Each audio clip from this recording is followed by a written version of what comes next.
Watches like this are nice. They fit good with t-shirts, shirts and literally every other outfit. But it has one huge drawback. It's boring. It has only one function, tells you the time. So I've built my own watch. It has built-in laser, OLED display, flashlight, LED matrix pad, can play music, store phone numbers, read temperature, flip a coin and many more. Moreover, I open source its software so anyone, anytime can add new features. This watch is so cool, wear it in the public and hot girls will start to ask for your phone number. Just kidding, if you are a nerd, they won't. But in this video I'm gonna show you how to transform the idea in your head to the functional and physical device. I promise it will be superb engineering adventure. Let's go!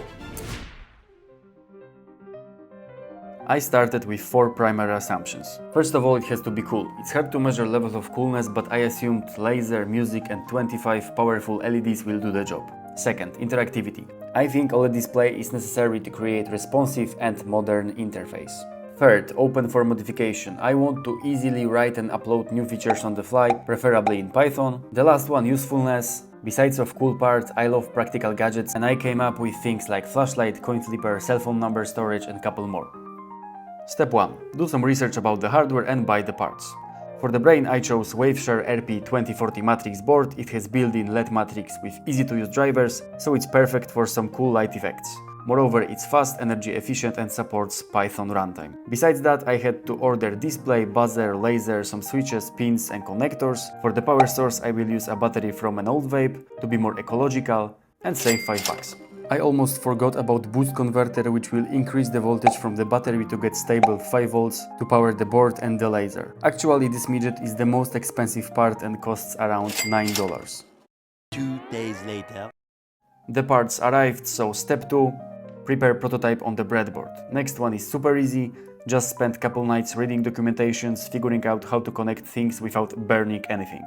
Step 3. Design PCB board and 3D printed case. Actually, I've never created 3D print or PCB, but GLC PCB, the sponsor of this video, made the next 2 steps super easy. They provide services like PCB manufacture, 3D printing, CNC cutting and more. Until today I was creating my circuits as a bunch of ugly cables, more or less like this. But thanks to the companies like GLC, you can skyrocket your hobby projects to the next level and replace spaghetti of wires with the nice and professional looking boards for literally a couple of bucks. For my use case I needed only 2 layers, but they support also high precision PCBs up to 32 layers.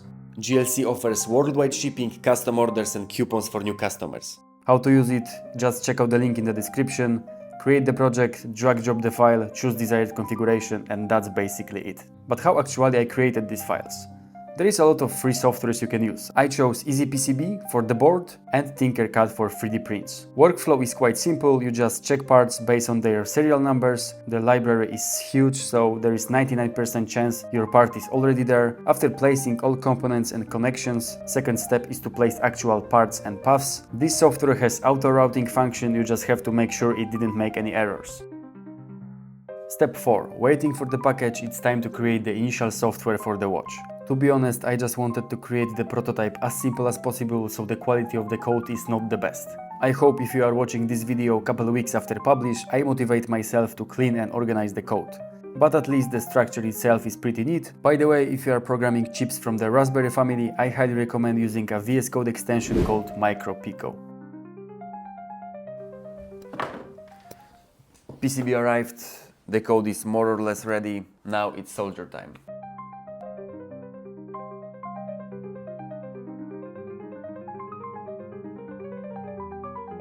I solder 3 times a year, so my skills suck, but I try my best. So far it looks pretty neat. There is one small problem. The OLED is touching the converter. It's not a big deal, but it's possible in the future. It can cause some short circuits. Probably just thin layer of hot glue will do the job, so let's try. Remember that every true engineer has 2 best friends, hot glue and duct tape. And the problem probably solved.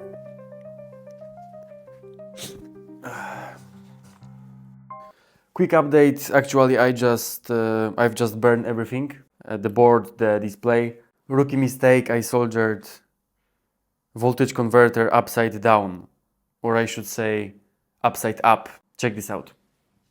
I soldered it like that, but it should be like that. Even the PCB started to burn, there was smoke all over the place, I had to open the window. If you messed something while you are programming, you can just restart the program, but here in embedded world, you can just burn something and you have to wait 2-3 days for the new components. So yeah, let's wait. 2 days later. Fresh parts arrived, let's solder everything once again.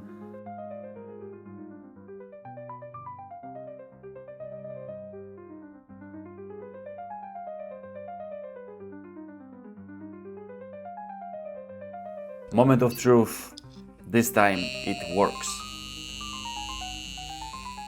Step 5. Connect the board with the 3D printed case. Of course, I messed up the board radius, so I had to manually grind the PCB to make it fit. Dust was all over the place, but after 10 minutes I got it in.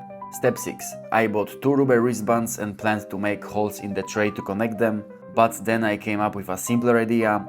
I used a strap from my old bag. It already had a tightening mechanism and a pocket for the battery. Meanwhile, I found a smaller LiPo battery, the one from the vape was too thick. Hot glue for the rescue once again. To save space, I didn't add a charger internally on the board. Instead, I prepared a plug-and-play system with a GST connector, so when the battery dies, I can just replace it with a fully charged one. Presentation. Let's quickly go through the features. First switch turns the watch on. Third switch puts the brain into sleep mode, which limits current draw to just a few milliamps. In sleep mode, the watch can last for days without charging. Second switch turns on the laser. It has only 5 milliwatts of power, but its range at night is around 3 km/2 miles. Let's look at the main menu.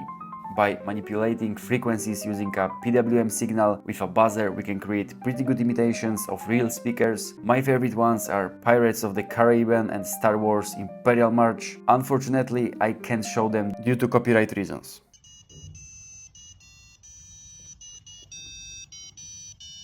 Telephone temporarily stores phone numbers or other important number sequences. Temperature. It's very convenient, but there is a catch. The sensor is inside the main chip, so the readings are a bit high. However, I managed to calibrate it with a proper offset.